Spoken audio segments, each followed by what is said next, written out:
When you chant this mantra, there's 7 results that are described by our Chaitanya Mahaprabhu, who is, in our understanding, Radha Krishna incarnate again about 550 years ago. Chaitanya Mahaprabhu said that by chanting the mantra loudly in kirtan or also in a japa, which is your own like mantra meditation, leads to 7 results. The first of which is real self-knowledge. It's the first result. Cheto darpana marjanam. So we've been talking a lot, self-realization, self-knowledge, this, that. But really coming into it says it's not just I'm not the body, I'm not the mind. What is the nature of the soul? What is the color of the soul? What is the age of the soul? What is the appearance? What is the name? What are the features? Or is it just nothing? Like it has actual reality transcendent, what we call the swarup, the inner essence. The soul is like a seed of consciousness. When the seed sprouts and develops, what is its nature? So its nature is in relationship with God, either in fraternity or friendship, as a parental mood, what's called a love. There's different kinds of love. There's essentially 5 kinds of love in relationship with God. The love of like passive, like a yogi, and the bliss that comes from that integration and wholeness and relationship. The love of someone who is like a loving servant. The love of someone who's like an intimate friend. The intimate friends, like the cowherd boys, they're serving Krishna by wrestling and fighting. Right? That's their service. They're pleasing him and they're being pleased by him. So ultimately your service becomes pure service when you're becoming joyful. Right? But in the meantime, it's a process. But then the parents, Mother Yashoda, you can have that kind of, it's called Vatsalya Ras, the relationship of parental love. And then the relationship of romantic love, what's called Madhurya Ras. So first, to really know the self, that's the result of the chanting. The second result is that all suffering is extinguished like a forest fire when it rains.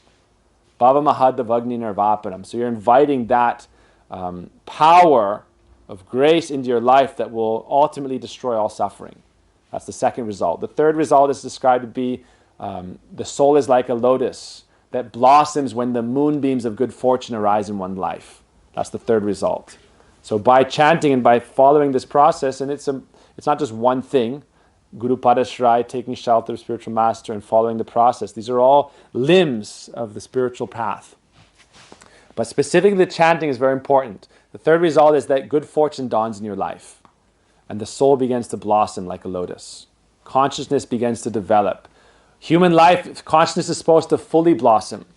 That means self-realization. Fully blossomed consciousness is described to be self-realization.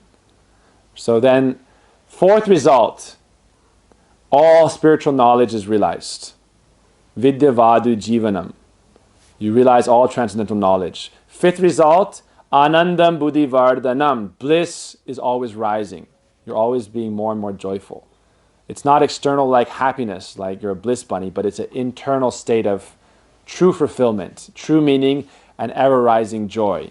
The joy of the knowledge of your relationship and your belonging, and the sweetness in that relationship, in whatever rasa, whatever mood of relationship of love you have.